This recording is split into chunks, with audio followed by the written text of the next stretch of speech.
Hello, everyone. Dr. Ernesto Custodio here with Agile Genesis. I believe we are live on LinkedIn, YouTube, and possibly other social medias as we've been increasing our live sessions to address some of the more burning platform issues that you might be concerned with, questions that we get, and relating to the material that we're constantly creating to reach out to the Agile community and to leaders as well. Today, we're going to talk about remote work. Remote work. It's a topic that is very, very dear to me. I've been a remote worker for the longer part of my career. I've done it as C or executive level. Have done it as a developer or as an engineer. I've done it in many, many different capacities and have experienced it in different companies. And it's always been a very, very interesting phenomenon in terms of how we approach remote work, how we as individuals are able to navigate the nuances and the differences that we tend to experience as remote workers, but also how organizations tend to treat remote working. What are the policies and what are the do's and don'ts of those? So let's talk a little bit about that. And I wanted to start to orient around where we are today compared to do so. I'm going to go to Miro, where I have some boards prepared. By the way, you can get access to these. We can post the link to the Miro board. And I'm going to go to my first frame right here, just to get a quick view of where we've been. This is an infographic that we created back in 2021, and it synthesized in a fun way the data that we got from various reports. In this case, it was an infographic from the, I forget the source, it's a little blurry down there. I'm going to have to zoom in order to see that. Oh, and now we see it. Here we go. Because we did a few of these, I want to give you the right one. So it's from Business Wire. And we synthesized that because we thought, oh, this is a pretty comprehensive report in terms of where individuals are when we were in the pandemic and when many of us didn't have an option. So individuals were forced to become remote workers overnight. They were sent home with a laptop and good luck. Well, that you would imagine, and as you experienced, created a lot of tension and had a lot of challenges.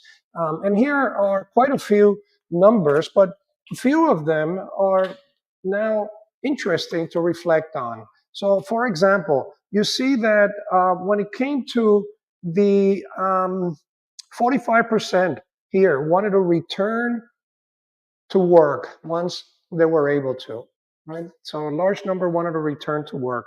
And then you see something like 41% of individuals had poor productivity. Their productivity declined. They felt that they weren't being productive at work. And in order to improve some of that, well, there were many tips that now are a little more second nature to us. The interesting part, we're stepping a little bit out of the agile box that we usually communicate around and advise and coach individuals. The interesting part is that during this time, Agile and Scrum in particular became a very, very useful way of working because it connected individuals not only on their particular objectives, but they were able to connect daily and on and on and on, things that we constantly publish and speak about. But this was one of the saving graces of our challenges when we were remote, right? The idea that if you were already doing Agile and you were able to do that remotely, you had an advantage. And one of the reasons why individuals wanted to keep working from home, one of the main one was at the time this idea of avoiding the commute, right? And that was loud and clear. People just don't like to commute. I don't know who does, but maybe there are a few out there. But for the most part, most individuals they're challenged by the fact that they don't, it's easy to just go to your laptop or go to your workstation at home and start working right away instead of that buffer that it adds. And an interesting part, I'm skimming over this, but the infographic is available to you as well. And the interesting part is that you see this 36% here. A lot of individuals actually felt that they didn't have the right work setup at home. As I mentioned before, they were just sort of sent home with a laptop and good luck, right? And we might say, well, that's because the pandemic was happening and it sort of blindsided all of us, and that is very, very much true. But having been a remote worker for so long, I can tell you that this is par for the course. It's not uncommon for individuals at home to not have access to the right ergonomic setup, to not have access to the right tools that would allow them to collaborate better, to not have access to, and on and on and on. So we sort of just multiplied that practice and did it across the board, and it became more pronounced. But there was a significant um, deficiency there in how individuals were working from home versus the setup that they had at the office. So with that, let's fast forward now. This is not as fun, but it's I wanted to get you the most current data in terms of where we are today as far as what the reports are saying. And these are just a few, but they sort of synthesize, they summarize um, a constant theme around the fact that today we see an increase in productivity from remote workers. 67% of hybrid workers, as per this report, and you have the links here, um, feel more productive when they're working remotely. And I'm going to lace in some personal experience. I can tell you that when I had the choice to go into the office or when I had the choice to stay behind and work from home, I certainly could use the head down time better at home. After, of course, I did all of the due diligence to make sure that I had a private area to work from and so on. But that concentration allowed me to be a lot more productive. It also allowed me to be more creative. From a business leader perspective, from the business perspective, there's a significant advantage of embracing remote work, and that is the acquisition of talent. So you are able to now recruit from around the country, possibly around the world. So the 83% of workers say that flexible work hours arrangements is considerably one of the things that they would look for in a new job. So if I am a talented individual and I'm looking for work and I'm looking at two possibilities, one of them I have to go into the office and the other one I could do with flexible work arrangements, I'm likely going to choose the flexible work arrangements. Um, the improved satisfaction, I think that goes hand in hand. We see a significant increase from the previous years. We see a reduced cost. This number, I got to tell you, we've seen quite the range in terms of how much does a remote policy save an organization. We took the conservative one here. This is from 2024 from the Global Workplace Analytics Report, and it shows that it saves about 2,300 per year per employee. Of course, that varies depending on the area and depending on the size and depending on your benefits and so on and so forth, and your local overhead. So the others, I'm not going to go into all of them, but you see that there's even mental health or well-being improvement. That goes without saying. At a clip of 93% stated that this remote working setup is now positively impacting their mental health. That's quite a benefit there. So we are seeing now us coming out the other end after having the opportunity to figure this out with the challenges that we are having.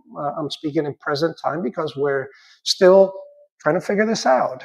But there is a light that we are starting to step into, and that's great news. Right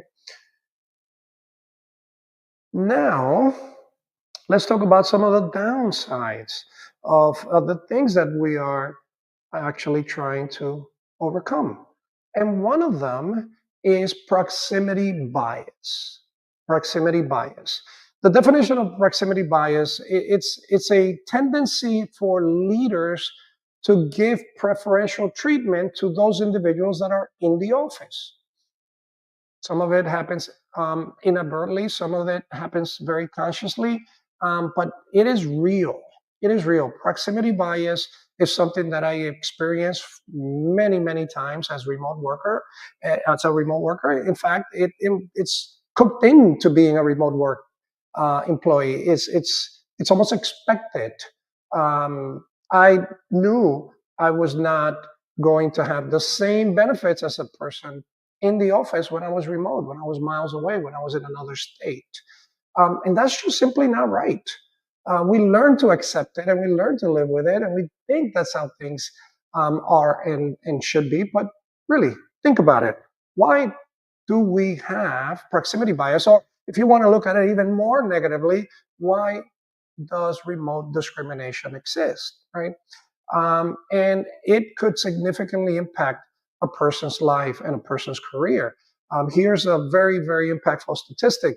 Remote workers have a 35% increased chances of being fired, of being terminated when compared to in-person employee. That's quite the stat there.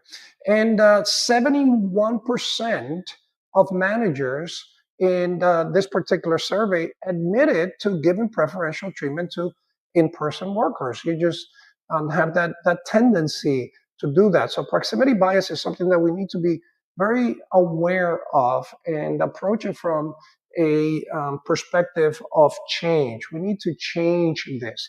Now, whether you are an organization that is embracing um, remote work, hybrid work, or no remote work at all, that's entirely up to you as a leader and as an individual that works in that organization.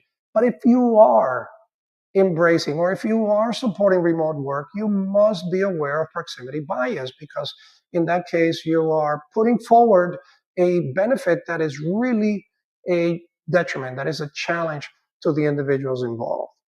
So we wanted to talk a little more about that and present a tool that could help us navigate that. And that's in the way, and now it's out of the way.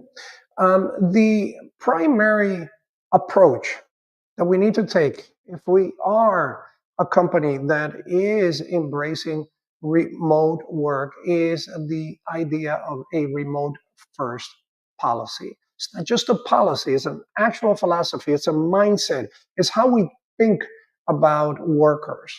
I've worked with many organizations who simply don't have a headquarters. Everyone is distributed.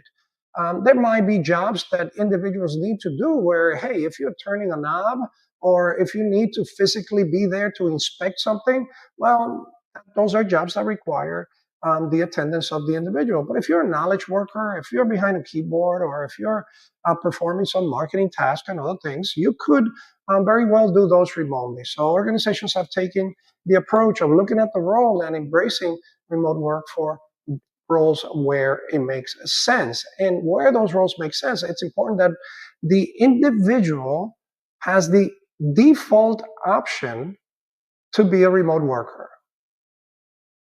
Dramatic pause there, right? Just to let that sink in a little. The individual should have the ability to turn down the benefit of being a remote worker. And I kind of took a pause there when I said the benefit, because there lies the key. Remote work is not an additional benefit. Remote worker is simply how individuals are choosing to do their work to deliver value. So it's important that we look at it from not something that we are earning, but rather something that we are preferring or not, depending on that particular individual and the facilities that you might have available as an employee or as an employer. Right? So I'm going to pause there for a second just to the scan the questions. I'm not seeing any on the panel. I am getting better at some of our streaming platforms and able to keep up with individual comments. So we are good so far. we've got our producer Carlos on the other end, keeping me honest and allowing me to move forward. So we're going to do that. Let's now talk about the Remote Worker Bill of Rights. What is this? What is this Bill of Rights? Well, a few of my colleagues and I got together and said, well, if remote workers are feeling discriminated, if they're feeling the bias that we just discussed, how do we provide organizations or teams with some guidance in terms of how they can go about it? And out came the Remote Workers Bill of Rights, where it's a proclamation by the remote worker in summarizing some of the dysfunctions that have been learned over the years and that we have learned to live with. And I wanted to go over a few. You might decide to adapt something like this or this very one. It may be fitting to you, it might need some modifications, or it might be something that you start from scratch. But proclaiming what it means to be a remote worker in your organization from the eyes and the desires and the needs of the employees is a key first step to making this work for you. So number one, remote working is not, it's simply how we work. It's not a privilege. I already mentioned that one earlier. It's not something we earn. It's simply how we decide to work. Okay? Number two, our value is not determined by the amount of hours spent at a specific location, but rather by the outcome we produce. We talk a lot about in Agile Genesis about outcomes versus output. There's a difference. The outcome is the value that we're driving from effort. So when we are talking about how valuable an individual is, it should be gauged simply by the value they bring to that product, to that organization, to that role. Whether they do that from the beach or whether they do that from the office or whether they do that from a mountain, it's irrelevant.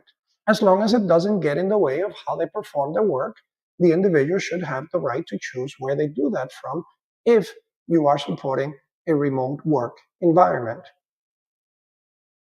Number three, we have the right to choose where we live and work as long as it adheres to the law and we are able to produce the expected value. You might say, Ernesto, isn't that the same as item 2 that we just covered?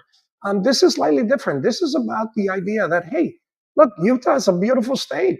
I loved it when I went there, and I now live in Miami. But if I decide to move to Utah, then it should be relevant to the work itself because I am remote anyway. So where I live is a personal choice, not something that my work determined. That is a true remote worker. Now, little footnote here. Some careers, some roles, some jobs require you by law to live in a particular area because of regulations, because of legal aspects. If you have one of those jobs, if you are practicing law and you are a member of the Florida bar, well, of course, moving to Utah becomes a little more challenging there. So, of course, you need to navigate those waters. With that caveat, if your work permits that you are able to exercise your job from any location that you prefer to move or that you prefer to live in, why should that or other policies stop you from doing that, right? Given the same resources, benefits, and opportunities, we are able to perform as well as our co-located peers and can deliver equal value. Therefore, remote team members should be treated as equals to co-located team members with the exceptions of with no exceptions to their roles of seniority. That's a long one. That's a lengthy one. So I'm going to give you the behind the scenes for that one. This is about really appreciating the work that a remote worker does equal to the work that a physical individual performs. Why is that important? Well, one of the biggest drawbacks today that we continue to see in the reports for remote workers is burnout. Why is a remote worker burning out more than a co-located worker? When I say co-located, by the way, I mean an individual in the office. Um, well, it turns out that because we are treating remote work like a privilege that has to be earned, it's on that employee to work harder to prove themselves in order to maintain that remote working status. So it's burning out individuals because they are being required to work harder than their counterparts. So it's not what happens at home, it's not the environment, it's not the setup that causes burnout for individuals working from home. It's the expectation of, if you want to keep this status, you need to really burn the midnight oil because you got to earn it.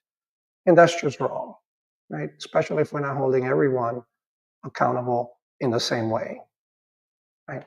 So lengthy one, but worth explaining that. The same criteria must be used to determine the expectations, performance, evaluation, granted rewards, and promotions and promote of all members of the organizations, regardless of their community or their commuting. Again, thinking back, I'm going to offer you some personal insight. This is really about the idea that out of sight, out of mind, it's real, right? The idea that the evaluation criteria for remote workers, the bar is higher because it's something you have to earn and keep. That your compensation might be lower because, well, we know that you like this perk, so you're okay to take a lower increase in salary versus someone that's coming in every day and putting in the commute and going through that hardship. They're likely to quit, so we're going to compensate them more. It's not fair on the individual that made the decision to be a remote worker for a better work-life balance. In the end, if we go back to number one, they're producing the same value or equal value. Therefore, compensation should be in accordance to that, right?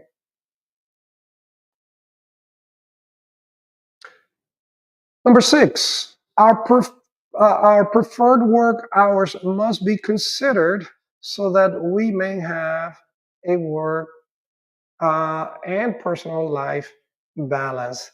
The idea that the default work hours is where the office is, and those individuals that are in different time zones now need to figure it out somehow and attend at 10 p.m. their time.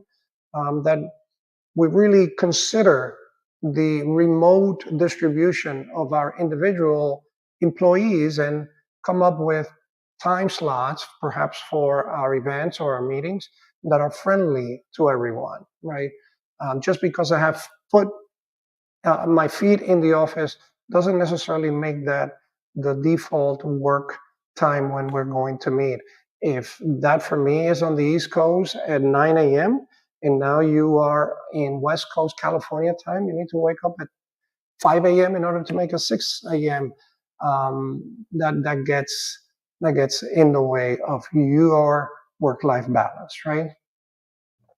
So continuing on with number 7, adequate resources, including equipment, support, tools, and access to information must be provided to perform our duties. I spoke to that before, right? This ergonomic shortage that we have at home. And if you're at home, well, figure it out, right? But if you're in the office, we're providing all sorts of equipment and facilities for individuals to do their job.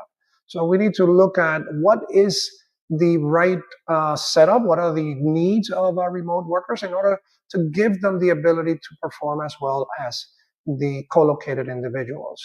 Organizations, they tend to have a catalog of items that you could choose from, and those items get mailed to you, whether they include headphones or microphones or ergonomic keyboards. You decide what those might be, but give that some thought and make it available to your remote workers so that again, they have what they need. The same goes for digital tooling and equipment and access.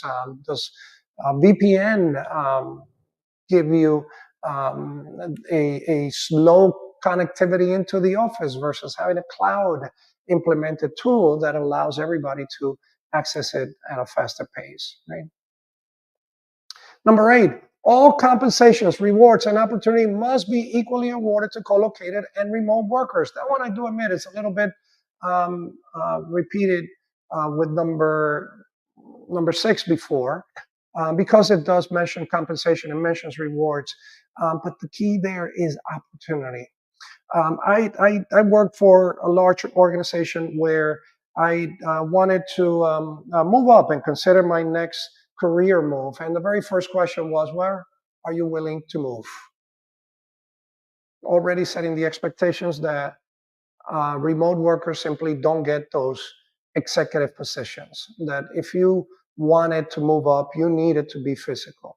This was an organization that endorsed remote work. This was an organization where remote work was already part of our way of working, but the expectations were that we were subclass if we were remote workers. So don't create those subclasses, those biases that are going to hurt everybody.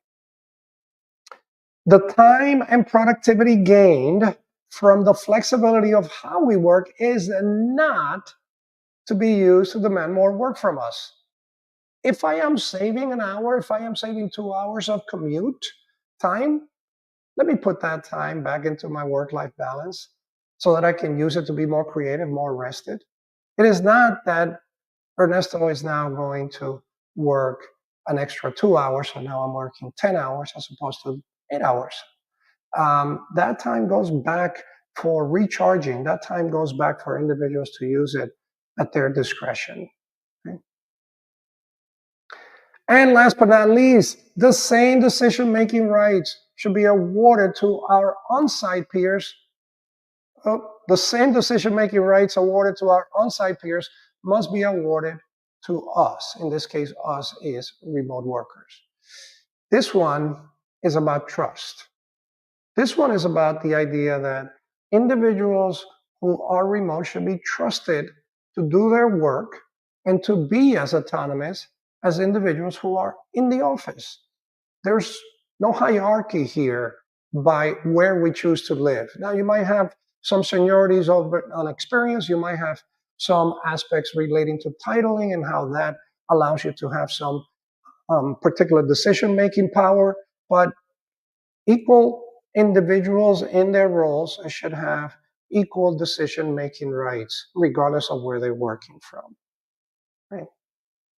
So hopefully that gives you and I believe that's all of them. Yes, that is. Hopefully that gives you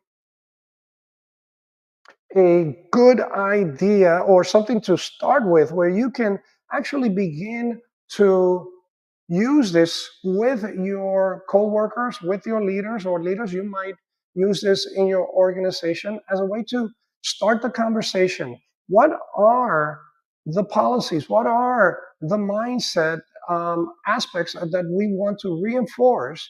And how can we do that in such a way that makes it work for everybody? Right? So this is the Remote Worker Bill of Rights. Here, we will make this available to you as a downloadable PDF. You can just go to the Miro and download it there. Or if you're following us on LinkedIn, we make it available via LinkedIn as well. A quick note on the items that I just covered. These are things that we cover in our Agile Genesis classes and our coaching to organizations. For example, Scrum Master class has a remote facilitation, and it even has a distributed Agile badge that you earn because of all of the material that we cover in relation to remote working. The same goes for our Scrum at Scale classes and our product owner classes, or any of the classes that you might find in our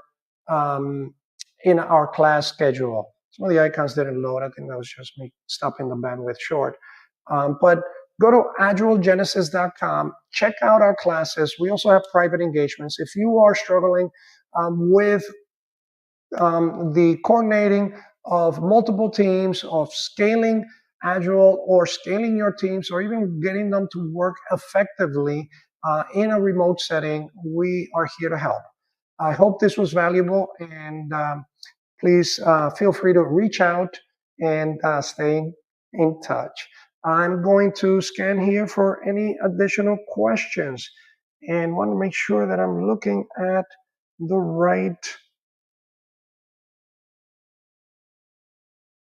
We do have one.